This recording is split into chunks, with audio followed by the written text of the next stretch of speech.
ERCP का मुद्दा जो है पिछले 2 वर्षों से हम उठा रहे हैं। मोदी जी खुद 2 बार इसकी घोषणा अजमेर के अंदर और जयपुर के अंदर करके गए हैं। आज गजेंद्र सिंह जी शेखावत ये कहते हैं कि हमारा राज बना दो तब हम ईआरसीपी बनाएंगे। राजस्थान के अंदर हमारा राज जो चला है, गरीब से लेकर अमीर तक किसी भी वर्ग का हमने ऐसा नहीं है जिसका ध्यान नहीं रखा हो। दिव्यांगजनों के लिए कॉलेज और दिव्यांग यूनिवर्सिटी, बाबा आमटे यूनिवर्सिटी 2 पहली बार 75 वर्षों के बाद हमने जयपुर के अंदर और जोधपुर के अंदर खोली है। राजस्थान में विधानसभा चुनाव अब से कुछ ही महीनों में होने वाले हैं और राजस्थान की राजनीति नित नए रंग रूप यहां पर दिखा रही है। हमारे साथ में राजस्थान सरकार में कैबिनेट मंत्री, सामाजिक न्याय और अधिकारिता विभाग, जिनके पास में टीकाराम जूली जी हमारे साथ हैं। राजस्थान की राजनीति से और आने वाले विधानसभा चुनावों को लेकर कुछ सवाल उनसे करेंगे। सर, पहले तो बहुत बहुत स्वागत है नवतेज टीवी में। भाजपा ने आने वाले विधानसभा चुनावों को लेकर परिवर्तन यात्राएं निकाली। अब उसके जवाब में राहुल गांधी जी 23 तारीख को आ रहे हैं और 13 जिलों में ईआरसीपी भी जिनमें शामिल है उन जिलों में उनको लेकर यात्राएं निकालेंगे। तो ये यात्राएं भाजपा की परिवर्तन यात्राएं से कितनी अलग होंगी और क्या ये परिवर्तन यात्राओं का जवाब की तरह देखें इसे? देखिए, परिवर्तन यात्रा का जवाब हमारी कोई यात्रा नहीं है। ईआरसीपी का मुद्दा जो है पिछले 2 वर्षों से हम उठा रहे हैं। काफ़ी मीटिंगें हमने की है, माननीय मुख्यमंत्री जी ने प्रेस कॉन्फ्रेंस की हैं, हम लोगों ने भी जिलों के अंदर प्रेस कॉन्फ्रेंस की है और मोदी जी खुद 2 बार इसकी घोषणा अजमेर के अंदर और जयपुर के अंदर करके गए हैं। वसुंधरा राजे जी के ही द्वारा ये स्कीम बनाई गई थी और आज पिछले 2 वर्षों से राजस्थान सरकार ने इसके अंदर बजट भी दिया है। 10,000 करोड़ एक बजट के अंदर और 13,000 करोड़ एक बजट के अंदर।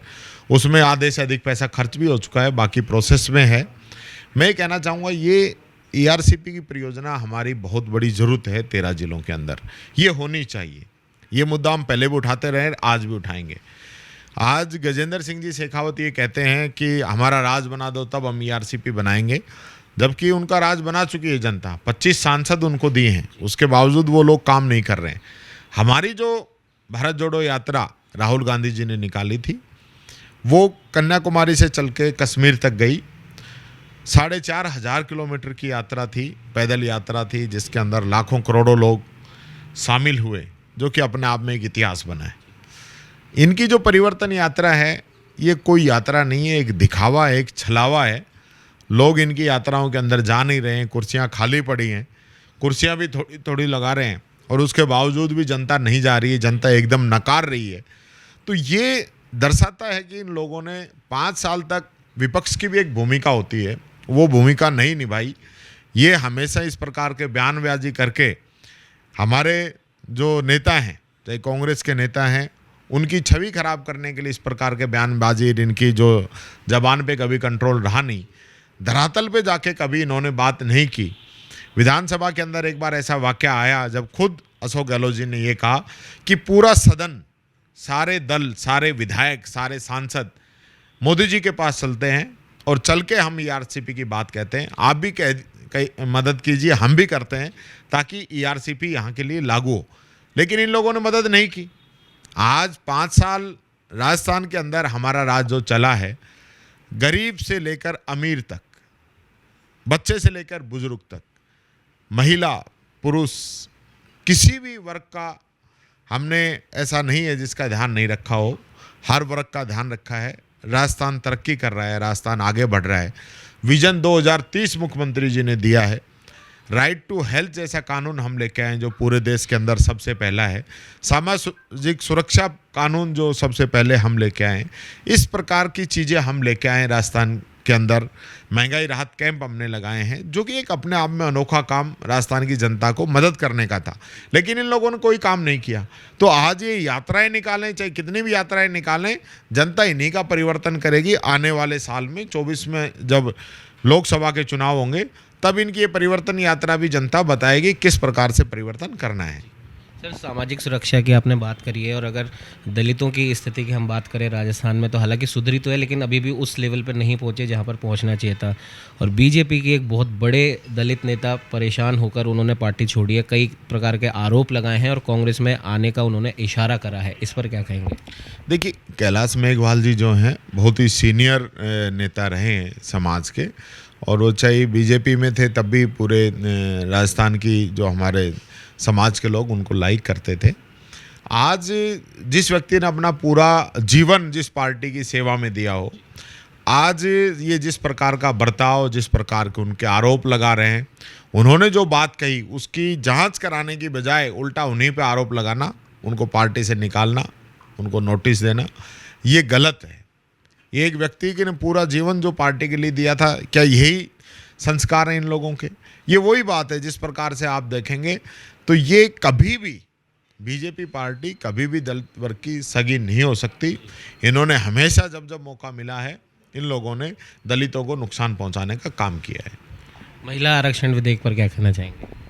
देर से लेके आए, कांग्रेस बहुत पहले लेके आ रही थी, हमने इसको लोकसभा के अंदर भी पास किया था, राज्यसभा के अंदर हमारी संख्या कम थी, इस वजह से उस समय पास नहीं हो पाया था। आज ये जब ये लेके आ रहे हैं, तब आज इसको लाने की बात कह के फिर इसको 6 साल बाद लागू करने की बात कर रहे हैं कि 29 के अंदर लागू करेंगे। हम ये कह रहे हैं इतना अच्छा निर्णय है, इसको तुरंत लागू किया जाए और साथ के साथ जो जनसंख्या है पूरे भारत की, उसकी भी जनगणना होनी चाहिए। जनगणना कर इस बिल को तुरंत लागू करना चाहिए। बिल्कुल सर, विधानसभा चुनाव हो या लोकसभा चुनाव हो, हर बार देखा जाता है कहीं ना कहीं गठबंधन की बात आती है। राजस्थान में अगर बात करें तो तीसरे मोर्चे के रूप में आम आदमी पार्टी और हनुमान बेनीवाल जी की राष्ट्रीय लोकतांत्रिक पार्टी भी काफ़ी उभर कर आ रही है। तो क्या आने वाले विधानसभा चुनावों में इस बात को हम देख सकते हैं कांग्रेस के साथ में उनका गठबंधन, जैसे लोकसभा में इंडिया गठबंधन बना है, तो राजस्थान विधानसभा चुनावों में हनुमान बेनीवाल और आम आदमी पार्टी के साथ किसी भी प्रकार के गठबंधन की कोई आज वो है आशंका? देखिए, मेरी जानकारी में मामला नहीं है। ये जितने भी निर्णय लेने हैं ये आला कमान को लेने हैं और हम जो है बड़ी मजबूती के साथ राजस्थान के अंदर चुनाव लड़ रहे हैं। और राजस्थान में आज भी हमारी बिना गठबंधन के हमारी सरकार बनी थी और आने वाले समय में भी हमारी सरकार बनेगी। आला कमान निर्णय लेता है गठबंधन का तो भी ठीक है, नहीं लेता है तो भी ठीक है। मोदी जी की सभा से पहले राहुल जी की सभा है, किस प्रकार से देखते हैं? राहुल जी की सभा एक अलग हमारा जो कार्यालय है उसके लिए और जो हमारे पदाधिकारी हैं उनके लिए हैं। कोई भीड़ की हमारी सभा नहीं है, जो कार्यकर्ताओं की एक बेसिक मीटिंग है जिसके लिए ये सारा जो राहुल गांधी जी आ रहे हैं। भीड़ कभी जुटाएंगे तो आपको बताएंगे इनकी रैलियां क्या हो रही है। सारी रैलियां फेल हो रही हैं। आप देखेंगे राहुल गांधी जी की रैली मेरे क्षेत्र में हुई थी मालाखेड़ा के अंदर, इनकी सारी रैली जोड़ लोगे जब भी इतनी भीड़ इकट्ठी नहीं हुई जितनी मालाखेड़ा के अंदर हुई है। तो जनता चाहती है राहुल गांधी जी को, कांग्रेस को, अशोक गहलोत जी को, कांग्रेस के नेताओं को चाहती है। इन लोगों को नहीं चाहती। ये लोग, इन्होंने झूठ बोली है, जनता को इन्होंने धोखा दिया है। इन्होंने कहा कि हम 2 करोड़ युवाओं को रोजगार हर वर्ष देंगे। आज इनको 9 साल पूरे हो चुके हैं, 18 करोड़ युवाओं को रोजगार कहाँ दिया है ये बता दें। ये फौज की जो नौकरियां हैं उनको अग्निवीर करके 4 साल की इन्होंने कर दी। पुरानी पेंशन इन लोगों ने बंद कर दी। महंगाई आज चरम पे, ऐतिहासिक महंगाई आज है। आतंकवाद लगातार बढ़ता जा रहा है। कश्मीर के अंदर ये कहते थे कि हम जो है सेना जो हमारी वहाँ पे रोज़ाना शहीद हो रही हैं उस पर रोक लगा देंगे। आज पहले से ज़्यादा हमारे जवान शहीद हो रहे हैं। अभी पिछले हफ्ते ही आप देख लीजिए किस प्रकार की घटनाएं हुई हैं। इन्होंने कहा कि 15 लाख खाते में डालेंगे। इन्होंने कहा कि 100 दिन के अंदर काला धन वापस लेके आएंगे। पहले इन्होंने 1000 और 500 के नोट बंद किए, आज 2000 के नोट बंद कर रहे हैं। तो इनके पीछे मतलब क्या है, फ़ायदा क्या है? ये लोग लगातार देश की जनता का पैसा व्यर्थ बहा रहे हैं। सारा पैसा वापस आ गया था, वो पैसा बैंकों में जमा कराते हैं। फिर इनके मित्र लोग जो हैं, नीरव मोदी, ललित मोदी, विजय माल्या, मेहुल चोकसी जैसे लोग, वो पैसा लेकर भाग जाते हैं। ऐसी सेल कंपनियां बनी हुई हैं जिस पे राहुल गांधी जी ने बात उठाई कि 20,000 करोड़ रुपए कहाँ से लगाए, उसका जवाब आज तक नहीं आया है। बदले के अंदर राहुल गांधी जी की लोकसभा सदस्यता खत्म कर देते हैं। तो इस प्रकार की जो चीज़ें हैं आज जनता समझ चुकी है। इन सब चीज़ों का भी जवाब जनता इनसे मांगेगी। आने वाले विधानसभा चुनाव में किस प्रकार का परिवर्तन आप देख रहे हैं? कोई परिवर्तन नहीं होगा। विधानसभा में वापस कांग्रेस की सरकार बनेगी और हम वापस सरकार बनाएंगे। 2030 का जो विजन है मुख्यमंत्री जी ने दिया है, जनता के मांग के आधार पर आने वाले समय में राजस्थान सरकार अपनी स्कीमों के अंदर सुधार करेगी और उन स्कीमों को लागू करेगी ताकि प्रदेश के अंदर चहुमुखी विकास हो और राजस्थान जो तरक्की के एक मॉडल जो बना है। आप ये देखिए रिफाइनरी अशोक गहलोत जी लेके आए, जो कि एक बहुत बड़ा तरक्की का मॉडल यहाँ पे साबित हुआ है।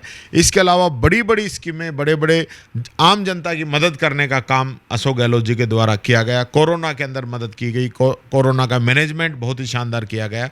महंगाई राहत कैंप आज चलाकर पूरे प्रदेश की जनता को राहत दे रहे हैं।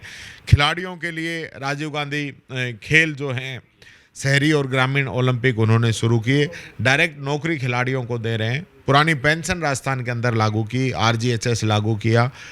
हजारों स्कीम, हजारों फैसले ऐसे राजस्थान के अंदर हुए हैं जो कहीं ना कहीं किसी न किसी व्यक्ति को फ़ायदा पहुंचाते हैं।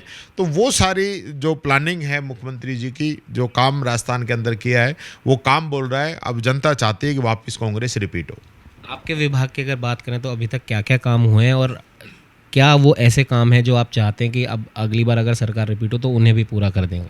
देखिए, मेरे विभाग की हम बात करें, सबसे पहले जैसे मैं बात करूं दिव्यांगजनों की, दिव्यांगजनों के लिए स्कूटी बांटने का काम किया है। 12,000 स्कूटी पिछले 5 वर्षों में हमने बांटी हैं और बांट रहे हैं, प्रक्रियाधीन है। हमने उनका आरक्षण है वो बढ़ाया है, प्रमोशन में आरक्षण हम लेके आए हैं। हम दिव्यांगजनों को BPL की श्रेणी में हमने किया है।